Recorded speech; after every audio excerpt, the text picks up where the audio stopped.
Alright mga lods, ito na naman si Caro dyan nagbabalik para mga likot. Alright, meron tayong sirang electric kettle dito, so itinapon na siya, kinuha ko lang para ayusin. Titingnan ko kung pwede pang maremedyohan. Wala na siyang wire, wala nang switch, meron pa siyang light indicator. Bubuksan natin.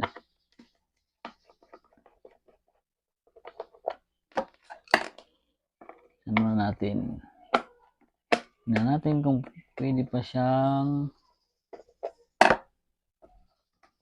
ma-repair, magamit.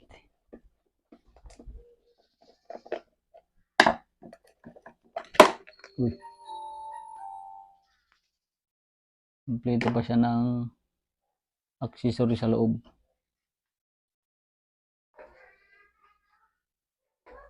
Ang wala lang sa kanya,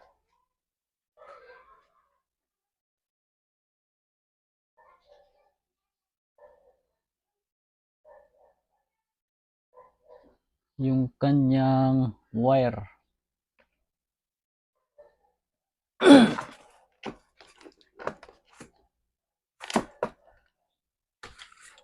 Alright, i-test natin kung meron siyang continuity. Nakahiram tayo ng multi-tester.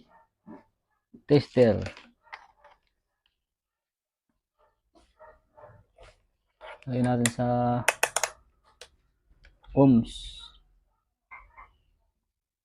times 10 ohms. Natin kung gumagana pa. Pag pumalo siya, ibig sabihin gagana siya pag irekta or bypass. Ito, tinitest yan dito. Ayun, pumalo. Ibig sabihin okay pa itong kanyang heating element. Ayan, pumalo, no? Lagay mo sa times 100, malakas palo niyan. Alright. Magagamit pa siya sa pamagitan ng pag-bypass or pagre-rekta. So, gawin na natin. Right.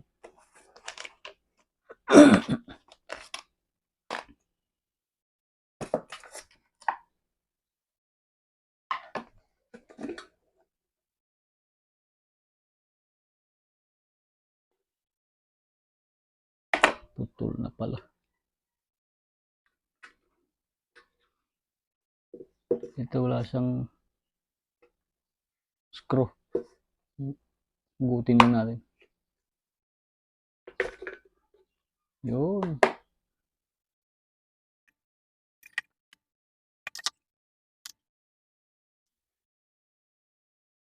Alright, yung gagamitin nating switch, ito. Ito yung magiging switch niya. Automatic on, off.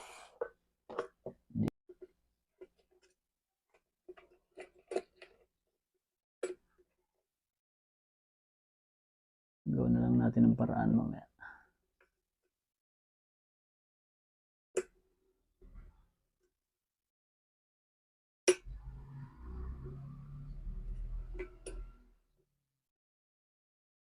Alright.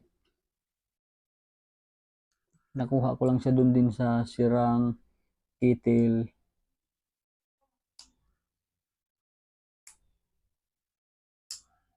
Sana gumana pa siya.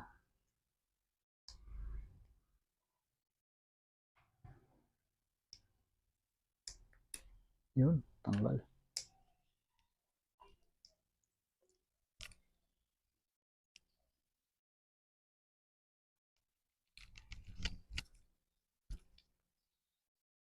Saan natin lalagay? Ito muna ayusin natin. So ito yung magiging ano niya, cord. Sira na siya. Papalitan na natin ng male plug. 10 watts, 10 amperes, 10 amperes, 250 volts. Ito galing to sa ginawa kong electric kettle. May ginawa akong video tungkol sa electric kettle na ginawa kong cordless. Yung cord niya, ginawa, DIY ko lang. Yan.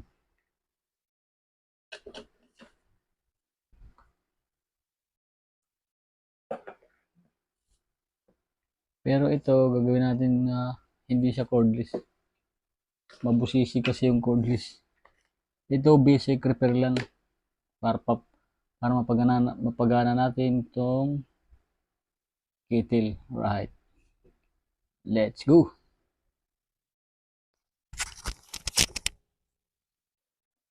Alright. Gawin muna natin yung kanyang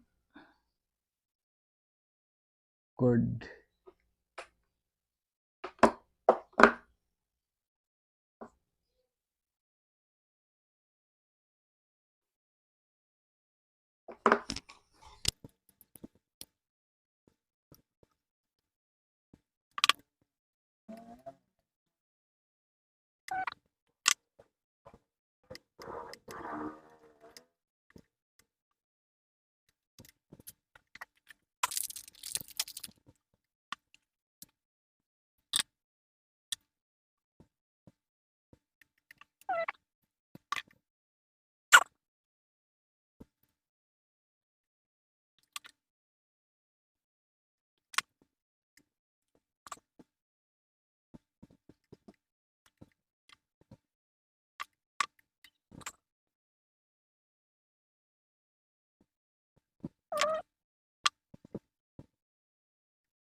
$2,000 later.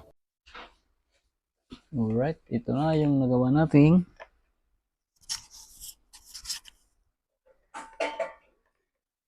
male plug para sa magiging cord ng ating electric kettle. Alright.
Alright, lagyan natin ng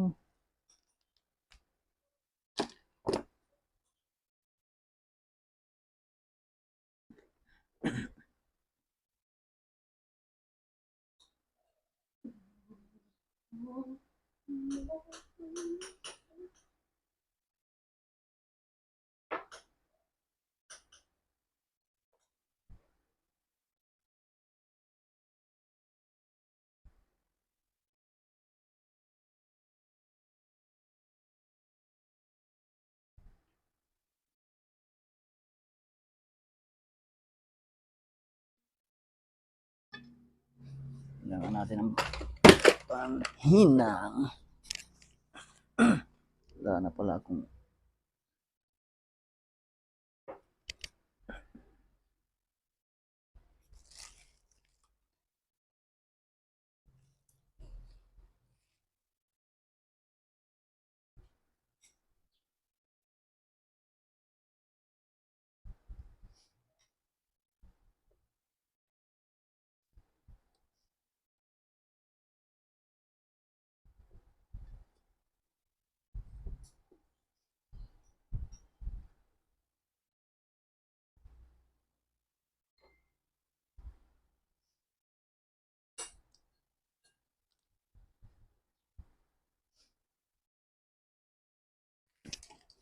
mahina.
Alright.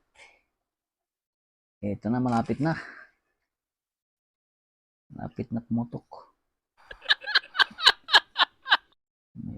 May mali sa wiring.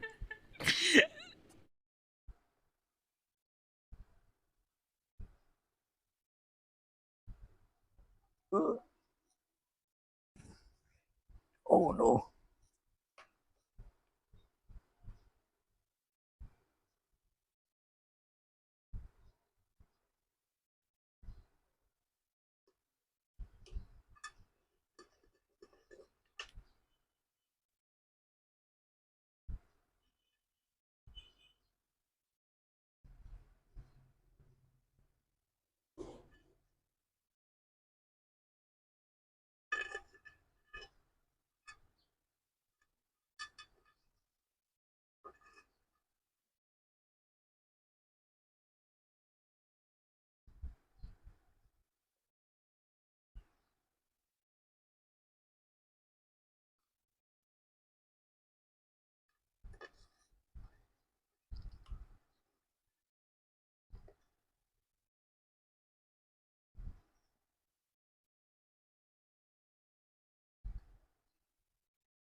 Alright, ibalik na natin muli.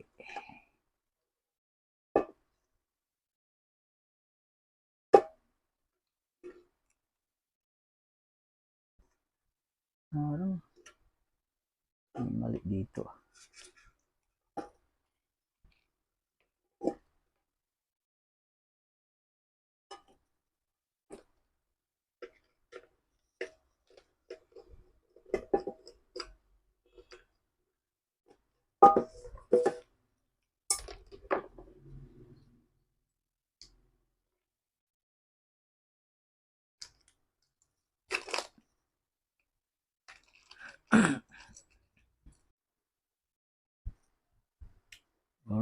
Ito na. Yung switch niya is sira pala ito. Kaya talagang rekta ang ginawa natin. Okay, yun, umilaw. Mangyayari dito, wala nang on-off switch. Pag gumulo, tanggal na lang ang saksak.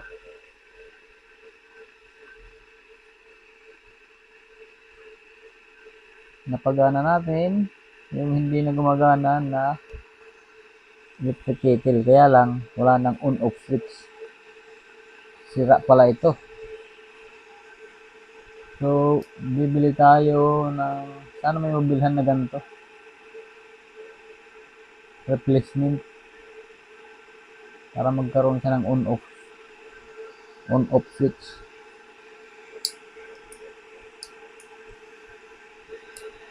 Sayang. Ayan, gumagana na.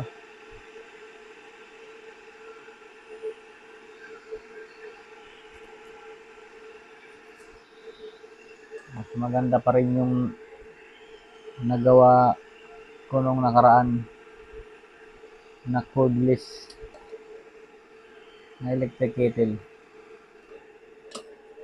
Safe.